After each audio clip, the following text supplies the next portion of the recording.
Guys, I'm telling you, what I talked about a while ago, mortgage protection and living benefits, I can show you videos right now of people that they didn't pass away, but they got diagnosed with cancer. And guys, the living benefits part of their policy, it was the cure for financial cancer.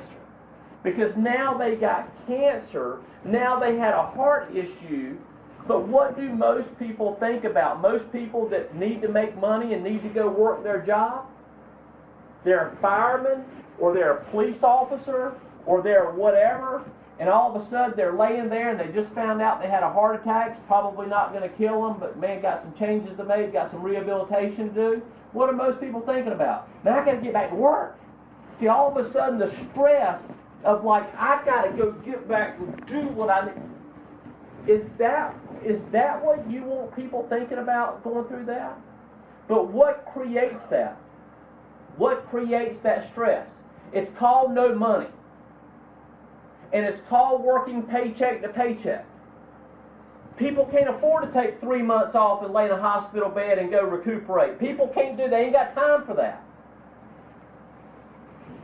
But living benefits, you get diagnosed with cancer, now you've got a bucket of cash that you can now deal with that situation. Your family can now deal with it. You don't have stress that your family may lose the home because you can't make the mortgage payment anymore, because now all of a sudden your expenses shot up because there's a heck of a lot of stuff dealing with a critical illness nowadays that insurance doesn't cover. Even the best of insurances doesn't cover. Chronic illness, you get in a car accident, you got to deal with some things. Now you have cash to be able to make some decisions, and all of a sudden now slow down life a little bit, and all of a sudden everything's not so urgent because you don't know how the bills are going to get paid next week. Because guys, with the type of policies we write on people and the amount of money that they can get out of those policies, guys, it changes people's lives. Think about it. Think about it. I have a $250,000 policy, and all of a sudden I get diagnosed with a pretty severe critical illness, and I can accelerate that thing up to 94% of $250,000. You don't think that amount of money is going to change my family's future, the way I deal with that? So it's a powerful thing. That's what we do. We go serve people. And what I look for is whether they're selling mortgage protection or whether they're selling final expense. I look for people starting out, I look for people that want to make between $400 to $600 per family that they help. You can say per sale if you want to, per family that they help. So I hire people all the time that start off part-time. Matter of fact, some of the sharpest, they don't have to start out part-time, but some of the sharpest people that I hire, they're already working a job. And so I tell them, now, have you ever worked a 1099 business? Have you ever actually been a business owner? No. Well, here's what I recommend. Instead of jumping off and going full bore week one, man, why don't you stay in that job? I know you hate that job, but why don't you stay in that job for a couple months? Let's do some things part-time here. It'd be pretty cool over the next couple months if you could make more part-time doing this than you're making your full-time job. Wouldn't that be cool? Yeah. Guys, do y'all realize on a part-time basis per month, on average, I can get somebody that's willing to do just a little bit of work. Again, guys, it's part-time. They got a full-time job. They're working 40, 50, 60 hours a week. But on a part-time basis, I can get them out and with enough lead-driven sales, get them writing 3 to 5 applications on a monthly basis. If we did the middle there at 500, that's $1,500 to $2,500 extra a month. I don't think $1,500 to $2,500 extra a month is anything to write home to mom about. But do y'all know very many things on a part-time basis we can go out there and make an extra $2,000 a month just starting out? Just starting out. If somebody's able to go out there and make about $2,000 a month starting out first month or two, do y'all think they'd have the confidence to maybe start doing that full time? And on a full-time basis, if we can go out and help 5 to 7 families a week, Daniel McCrae, about how many families do you help a week on average? Probably about 15. No. No. My goal is 8 to 10. Okay, so your goal is 8 to 10. I typically, but it turns out to be about 5. Really. Now, Daniel, you're not on the beginning contract level because, and guys, let me just give you a visual of this, okay? So we have contract levels, and our beginners start off, and we have beginning level contracts. Okay, let's just take it like right. So beginning level, you start off right here. Do y'all know the process of learning anything? Y'all know the learning process. It's like as simple as being a fireman is to me.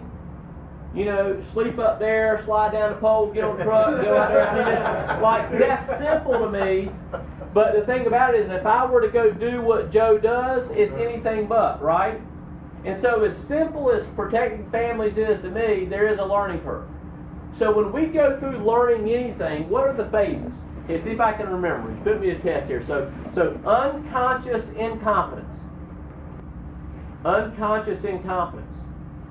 Think about when you first started driving a car, or you first started doing anything. Some of you guys learned how to play the piano or some type of instrument. Unconscious. See, when we're just starting something, we don't know what we don't know. I tell people this way: you don't know how stupid you are when you start, right? Then the next phase, you learn enough. The next phase is the conscious incompetence, which means what? Well, we start becoming aware of how much we don't know, right? And then the next phase that we get to is a conscious competence. We're becoming smarter, we're becoming more skilled. That myelin's firing, we're becoming more skilled, but we're still having to think about it. Y'all remember when you were 16 driving the car, 10 and 2, right? Doesn't that scare you when you drive with a 16-year-old thinking about 10 and 2? 10 and 2, and put the mirror right there and everything. It's just like, oh my goodness, they're having to think about it, right? Put the car in reverse. But then you get to a point in time where you get to the unconscious competence phase. You're smart, the skill level's developed, and you ain't even got to think about it anymore. It's like Tom Brady throwing a pass. It's like you guys driving a car now. You get in a car, you drive from your knee, and you eating, or you women there putting makeup on and everything. I mean, you ain't. Does that make sense? The comfort level. So there's different phases of learning. So when people start out in the unconscious incompetence phase, and they go up through the conscious competence and the unconscious, say they go up through those levels, with every level they go up, Joe, they make more money on a sale. And then you've got these middle levels up here that people get to. And then you've got these upper levels up here that people get to. So the thing about it is every step along the way, you're promoting yourself up to the very top levels at Equus Financial. Can I tell you, one of the best things at Equus Financial for somebody like me is this: nobody can hold you back. This ain't a pyramid. This ain't network marketing. Right. Nobody can hold you back. That's right. You go up that level to the very top that Equus has based on your desire. You don't wait for anybody to promote you. You do the production and you get promoted. You do the production and you get promoted. Yes, sir. That's the best thing I love about Equus. But when I hire people starting out, I look for people that it would be life-changing if they made between $400 and $600 per sale, and then it's fun to see how many they can figure out how to do a week. And all of a sudden, you get the guy that tells you, I want to do maybe 3 to 5 a month, and all of a sudden he goes out there in his first week and he writes 3 to 5. And then a few days later, those deposits start coming in, and it starts getting real.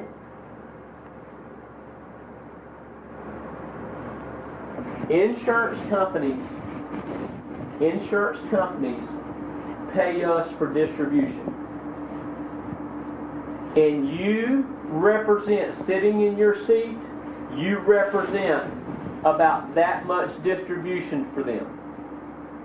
and that much distribution for companies like Mutual of Omaha and right down downtown Baltimore, Transamerica, Columbian Financial Group, Forrester's Financial, you represent about that much. But can I tell you this? That much of production, that much distribution for those companies, do you know what that means to you? For most of you, it means more money in a month than you make in a year. Financially, you change your life in this business by going to serving people. So that's what we do.